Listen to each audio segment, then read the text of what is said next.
Hello students, मेरा नाम सारिका है। पिछली क्लास में हमने कॉम्पोजिशन ऑफ फंक्शंस और इन्वर्टिबल फंक्शंस के बारे में पढ़ा था और इस क्लास में हम बाइनरी ऑपरेशन के बारे में पढ़ेंगे और ये topic relations and functions chapter का लास्ट टॉपिक है। तो इसकी डिफिनीशन हम देखते हैं। A binary operation star on a set A is a function star A cross A to A we denote star A comma B by A star B. इसका मतलब ये है कि बाइनरी ऑपरेशन स्टार एक function होता है और ये फंक्शन कैसा, कहाँ से कहाँ होता है, ए क्रॉस ए से ए पर होता है। और इसको जब हम किसी ऑर्डर्ड पेयर पे ऑपरेट करते हैं, जैसे ए कॉमा बी, इस पर ऑपरेट करेंगे तो हम लिखेंगे ए स्टार बी। इस बात को हम एग्ज़ाम्पल से समझते हैं। तो एग्ज़ाम्पल फर्स्ट है, हमारे पास एक बाइनरी ऑपरेशन है प्लस, अब ये है आर क्रॉस आर से आर पर। यहाँ पर हमने जैसे 3 + 5, 3 और 5 को ऐड किया तो हमने इसके बीच में प्लस का साइन लगाया, तो ये प्लस जो है बाइनरी ऑपरेशन है जो 3 और 5 को ऐड कर रहा है और उसका आंसर मिला हमें 8। तो जो 3 है वो रियल नंबर है और 5 भी रियल नंबर है। जब हमने इस पर प्लस को ऑपरेट किया तो हमें 8 मिला जो कि एक रियल नंबर है। उसी तरह से 1.5 + 2.5, जब हमने इन दोनों को ऐड किया तो हमें 4 मिला। तो यहाँ पर 1.5 भी रियल नंबर है और 2.5 भी रियल नंबर है।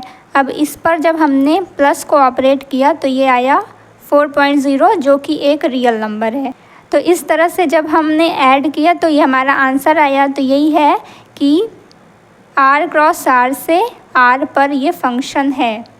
जब हमने 2 रियल नंबर्स को ऐड किया तो हमें एक तीसरा रियल नंबर मिल गया। यही है बाइनरी ऑपरेशन। और सेकंड एग्जांपल हम देखते हैं, ये है सब्ट्रैक्शन। तो यहाँ पे जैसे हमने 5 - 7 लिखा है तो इसका आंसर आया -2। अब यहाँ पर 5 भी रियल नंबर है और 7 भी रियल नंबर है और यहाँ जो हमारा बाइनरी ऑपरेशन है वो है माइनस। जब हमने इस पर बाइनरी ऑपरेशन माइनस को ऑपरेट किया तो हमें मिला -2, तो ये भी एक रियल नंबर है।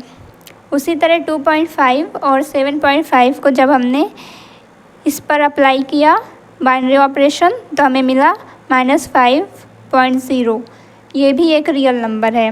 उसी तरह से जो मल्टीप्लिकेशन होता है उस पर भी जब हम 2 रियल नंबर्स को मल्टीप्लाई करेंगे तो हमें एक और रियल नंबर मिल गया। तो इस तरह से एडिशन, सब्ट्रैक्शन और मल्टीप्लिकेशन हमारा आर क्रॉस आर से आर पर एक फंक्शन होता है। तो ये हो गया कि बाइनरी ऑपरेशन का एग्ज़ाम्पल। अभी हमने तीनों एग्ज़ाम्पल में देखा कि एडिशन, सब्ट्रैक्शन और मल्टीप्लिकेशन रियल नंबर पर बाइनरी ऑपरेशन होते हैं। अब हम डिवीज़न को देखते हैं। जो डिवीज़न होता है वो रियल नंबर पर बाइनरी ऑपरेशन नहीं होता है, वो आर स्टार पर बाइनरी ऑपरेशन होता है, क्योंकि जो रियल नंबर है उसमें 0 होता है जो कि डिनोमिनेटर में नहीं आ सकता। जब भी हम डिवीज़न करते हैं तो डिनोमिनेटर में 0 नहीं आ सकता, इसलिए रियल नंबर पूरा का पूरा नहीं ले सकते हैं। अगर उसी रियल नंबर से हम 0 को हटा दें तो वो हमारा सेट बन जाता है आर स्टार। तो डिवीज़न को हम इस पे डिफ़ाइन कर सकते हैं। तो R star equal to R minus singleton 0, तो ये होता है आर स्टार। और जब हम इस पर डिवीज़न को ऑपरेट करते हैं तो ये आसानी से हमारा बाइनरी ऑपरेशन बन जाता है। तो जो डिवीज़न है वो आर स्टार पर बाइनरी ऑपरेशन है, लेकिन रियल नंबर यानी आर पर बाइनरी ऑपरेशन नहीं है। अब हम देखते हैं कि बाइनरी ऑपरेशन कब कम्यूटेटिव होता है और कब नहीं। तो a binary operation star on the set X is called commutative if A star B is equal to B star A for every A B belongs to X। अगर A star B की value B star A की value के equal हो तब हमारा binary operation commutative होता है। इस बात को हम एग्जांपल से समझते हैं। जैसे हमारे पास है ये एडिशन R क्रॉस R से R में, तो यहाँ पर अगर हम A प्लस B और B प्लस A इन दोनों की वैल्यू को देखें तो वो इक्वल होगी। जैसे 5 प्लस 3 और 3 प्लस 5 दोनों की वैल्यू 8 होती है, इसलिए एडिशन हमारा कम्यूटेटिव होगा। और उसी तरह से अगर मल्टीप्लिकेशन को देखें तो A इंटू B और B इंटू A दोनों की वैल्यू सेम होगी। जैसे 6 इंटू 7 और 7 इंटू 6 दोनों की वैल्यू 42 है। तो इस तरह से मल्टीप्लिकेशन हमारा कम्यूटेटिव होता है। तो एडिशन और मल्टीप्लिकेशन दोनों ही कम्यूटेटिव है। अब हम सब्ट्रैक्शन और डिवीज़न की बात करते हैं। जो हमारा सब्ट्रैक्शन होता है वो कम्यूटेटिव नहीं होता है, क्योंकि अगर हम इसमें देखें 3 माइनस 4 और 4 माइनस 3 दोनों की वैल्यू सेम नहीं है। यहाँ 3 माइनस 4 करने पर -1 मिल रहा है और यहाँ 4 माइनस 3 करने पर 1 मिल रहा है, तो दोनों की वैल्यू सेम नहीं है। -1 इज़ नॉट इक्वल टू 1, इसलिए जो हमारा सब्ट्रैक्शन है वो R पर कम्यूटेटिव नहीं होगा। इसी तरह से हम डिवीज़न देखते हैं। R star means R minus singleton 0, जो कि हमारा सेट है। तो यहाँ पर देखेंगे कि 3/4 इज़ नॉट इक्वल टू 4/3, तो ये भी कम्यूटेटिव नहीं है। तो डिवीज़न कम्यूटेटिव नहीं है। तो इस तरह से हम देखते हैं कि सब्ट्रैक्शन और डिवीज़न दोनों ही कम्यूटेटिव नहीं हैं। तो एडिशन और मल्टीप्लिकेशन कम्यूटेटिव होते हैं, लेकिन सब्ट्रैक्शन और डिवीज़न ये दोनों कम्यूटेटिव नहीं होते हैं। अब हम देखते हैं कि कोई भी बाइनरी ऑपरेशन एसोसिएटिव कब होता है। कोई भी बाइनरी ऑपरेशन एसोसिएटिव तब होगा जब A और B पे बाइनरी ऑपरेशन को ऑपरेट करेंगे और जो वैल्यू आएगी फिर उसको C के साथ ऑपरेट करेंगे। और वहीं राइट हैंड साइड पे अगर B स्टार C है, पहले इसकी वैल्यू निकालेंगे, उसके बाद जो भी वैल्यू आएगी उसको A के साथ निकालेंगे। तो अगर दोनों की वैल्यू इक्वल हो गई तो हमारा बाइनरी ऑपरेशन एसोसिएटिव होगा। अब इस बात को हम एग्जांपल से देखते हैं। यहाँ पे है ये एडिशन R क्रॉस R से R पे। अब यहाँ अगर हम देखें तो A plus B plus C और A प्लस फिर ब्रैकेट में B प्लस C है। अगर इसकी वैल्यू हम कुछ भी A B C की वैल्यू रख के निकालेंगे तो हम देखेंगे कि दोनों की लेफ़्ट हैंड साइड और राइट हैंड साइड में इक्वल वैल्यू आएगी। तो जो हमारा एडिशन है वो एसोसिएटिव होगा। और यहाँ पर अगर हम मल्टीप्लिकेशन देखें R क्रॉस R से R पे, तो पहले A इंटू B की वैल्यू निकालेंगे, फिर जो भी वैल्यू आएगी उसको C के साथ मल्टीप्लाई करेंगे। और वहीं राइट हैंड साइड पे पहले B इंटू C की वैल्यू निकालेंगे, फिर जो वैल्यू आएगी उसको A के साथ मल्टीप्लाई करेंगे और फिर देखेंगे कि ये दोनों इक्वल है कि नहीं। तो जो मल्टीप्लिकेशन होता है उसमें हम देखेंगे दोनों इक्वल ही आएंगे, तो हमारा मल्टीप्लिकेशन भी एसोसिएटिव बाइनरी ऑपरेशन होगा। अब हम यहाँ सब्ट्रैक्शन देखते हैं R क्रॉस R से R पे। यहाँ हम देख रहे हैं कि 3 माइनस 5 पहले निकाला गया है, उसके बाद -7, तो यहाँ पर वैल्यू आई -9। और वहीं राइट हैंड साइड पे पहले हमने 5 माइनस 7 की वैल्यू निकाली जो -2 होगी, और फिर ये हो जाएगा 3 प्लस 2 तो 5। अब यहाँ पे राइट हैंड साइड और लेफ़्ट हैंड साइड इक्वल नहीं है, तो हमारा जो सब्ट्रैक्शन है वो एसोसिएटिव नहीं होगा। उसी तरह से हम डिवीज़न को भी देखते हैं। यहाँ पे डिवीज़न में लेफ़्ट हैंड साइड में पहले हमने 75 को 25 से डिवाइड किया है, तो उसकी वैल्यू आई 3, फिर उसको हमने 5 से डिवाइड किया, तो ये 3/5 है।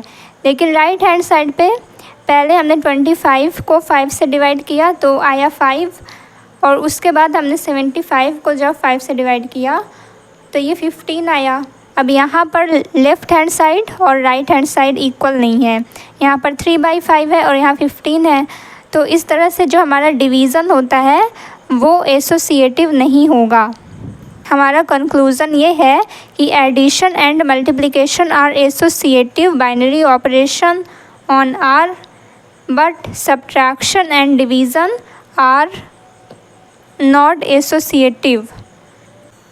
अब हम देखेंगे कि किसी भी बाइनरी ऑपरेशन में आइडेंटिटी एलिमेंट क्या होता है। अगर हमारे पास कोई बाइनरी ऑपरेशन है स्टार, तो ई को आइडेंटिटी एलिमेंट कब कहेंगे? जब ए के साथ अगर हम राइट हैंड साइड से ऑपरेट करें या फिर ए के साथ हम लेफ़्ट हैंड साइड से ऑपरेट करें तो हमें ए ही मिले आंसर में, तो हम कहेंगे कि जो ई है वो आइडेंटिटी एलिमेंट है। इस बात को हम एग्ज़ाम्पल से देखते हैं।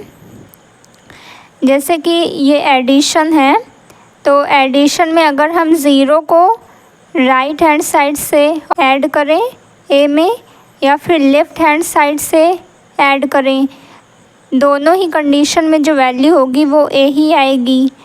तो यहाँ पर जो ज़ीरो है वो एडिशन के लिए आइडेंटिटी एलिमेंट होगा।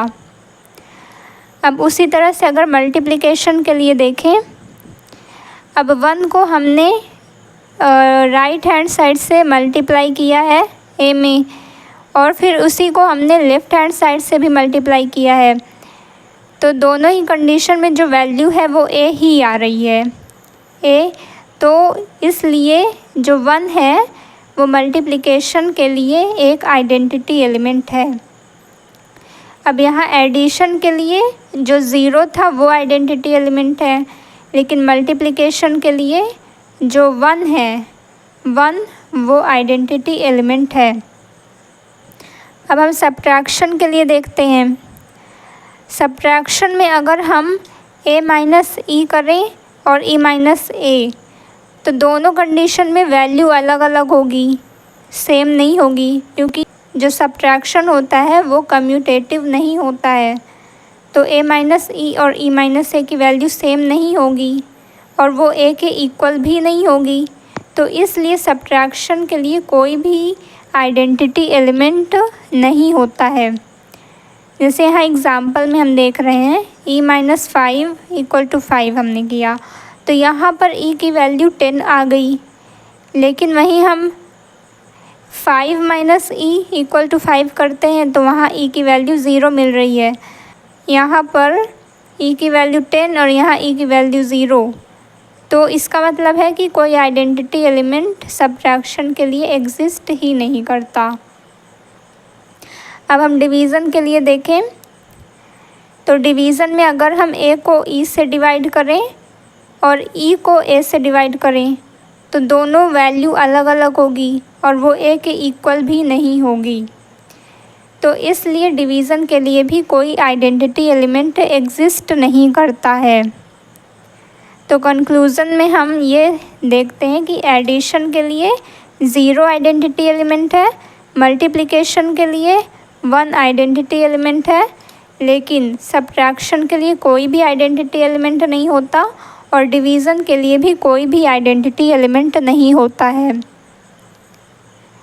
अब हम देखते हैं कि किसी भी बाइनरी ऑपरेशन में इन्वर्स एलिमेंट क्या होता है। अगर हमें एक बाइनरी ऑपरेशन स्टार दिया हुआ है और उसकी आइडेंटिटी एलिमेंट ई भी दिया हुआ है और हमें ए का इन्वर्स ढूंढना है, तो ए को हम इन्वर्टिबल तब कहेंगे या ए का इन्वर्स तब मिल पाएगा जब हमें एक ऐसा भी मिल जाए, अगर ए के साथ उसको ऑपरेट करें तो हमें आइडेंटिटी एलिमेंट मिल जाए, और उस बी को हम चाहे राइट हैंड साइड से ऑपरेट करें या फिर लेफ़्ट हैंड साइड से, दोनों ही तरह से आइडेंटिटी एलिमेंट मिलना चाहिए। तो इस तरह के बी को हम इन्वर्स ऑफ ए कहते हैं और उसे लिखते हैं a inverse, means b equal to a inverse लिखेंगे। और अगर ए स्टार बी, यहाँ बी की जगह पर ए इन्वर्स लिख दें तो ये हो जाएगा a star a inverse equal to e. तो यहाँ पर ए हमारा इन्वर्टिबल हुआ और ए का जो इन्वर्स है वो ए इन्वर्स हुआ। तो इसका मतलब ये है कि इन्वर्स अगर एग्जिस्ट करना है तो कोई ऐसा भी एग्जिस्ट कर रहा हो जिससे अगर ए के साथ जो हमारा गिवन एलिमेंट है उसके साथ अगर ऑपरेट करें तो आइडेंटिटी एलिमेंट मिल जाए। तो ऐसे बी को ए का इन्वर्स कहेंगे। अब हम आइडेंटिटी और इन्वर्स एलिमेंट को समझने के लिए एक एग्ज़ाम्पल देखते हैं। तो यहाँ ये एग्ज़ाम्पल है, दिया हुआ है a star b equal to a plus b plus 1 for all a b belongs to Z, means a और बी इंटीजर हैं। तो हम आइडेंटिटी एलिमेंट को देखते हैं। तो आइडेंटिटी एलिमेंट हम मान लेते हैं कि ई है, तो ए स्टार ई इक्वल टू ए होना चाहिए। अब ए स्टार ई जो है इसको इसके हिसाब से ओपन करेंगे जो दिया हुआ है ए प्लस बी प्लस 1, तो यहाँ हो जाएगा ए प्लस ई प्लस 1 और यहाँ ए हो गया। अब इसको अगर सॉल्व करेंगे तो ये हो जाएगा ई इक्वल टू -1। अब आइडेंटिटी एलिमेंट मिल गया है तो इसका मतलब ये है कि इन्वर्स भी एग्जिस्ट करेगा। तो अब हम इन्वर्स को फाइंड करते हैं। तो मान लेते हैं कि इन्वर्स हमारा होगा ए का इन्वर्स ए इन्वर्स हो गया। तो ए स्टार ए इन्वर्स करेंगे तो आइडेंटिटी एलिमेंट मिलना चाहिए। तो अब इसको फिर से डेफिनेशन के हिसाब से ओपन करेंगे, ए प्लस ए इन्वर्स प्लस 1 और आइडेंटिटी एलिमेंट जो हमारा ई है उसकी वैल्यू -1 है, तो यहाँ पर हमने -1 लिख दिया। और अब इसको जब सॉल्व करेंगे तो ये हो जाएगा a inverse equal to -2 minus a for all a inverse a belongs to Z. ये जो ए इन्वर्स है इसकी वैल्यू हो गई -2 माइनस ए, तो ये ही हमारा ए का इन्वर्स है। तो यहाँ पर हम देख रहे हैं कि जो इस बाइनरी ऑपरेशन का जो आइडेंटिटी एलिमेंट है वो -1 है, और जब हमें आइडेंटिटी एलिमेंट मिल गया तो हमने इन्वर्स फाइंड किया, तो इन्वर्स जो है वो मिला -2 माइनस ए। तो इस तरह से हमने आइडेंटिटी और इन्वर्स दोनों देख लिया। तो binary operation, relations and functions chapter का लास्ट टॉपिक था। इसमें हमने कुछ इम्पॉर्टेंट कॉन्सेप्ट्स जैसे कि कम्यूटेटिव होना, एसोसिएटिव होना, आइडेंटिटी एलिमेंट और इन्वर्स एलिमेंट का मिलना, ये सब हमने देखा। और इसके साथ ही बाइनरी ऑपरेशन टॉपिक कंप्लीट होता है और रिलेशंस एंड फंक्शंस चैप्टर भी कंप्लीट होता है। अब नेक्स्ट क्लास में हम रिलेशंस एंड फंक्शंस पर जो कुछ इम्पॉर्टेंट क्वेश्चंस बचे हुए हैं फंक्शंस के अंदर उसको सॉल्व करेंगे। फिर उसके बाद हम न्यू यूनिट स्टार्ट करेंगे जो कि है इन्वर्स ट्रिग्नोमेट्रिक फंक्शंस। तब तक के लिए थैंक यू।